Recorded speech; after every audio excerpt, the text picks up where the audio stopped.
ভালো আছো তো? ও বোন, তুই কখন এলি? আমি তোর জন্য কিছু জল খাবার আনি।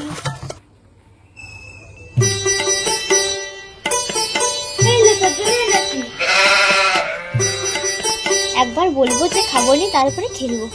কি দরকার ছিল? এই তো একটুই এনেছি। আমি এতটা খেতে পারবো না। একটু কমিয়ে দেবো? হ্যাঁ। বাবু শুনতো, শুনে যাতা। কি হয়েছে? যাচ্ছি, দাঁড়াও।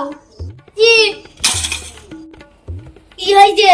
বাবু, তোর মা সে এতটা পুটি খেতে পারে না, একটু কমিয়ে দে তো। কমিয়ে দেবো।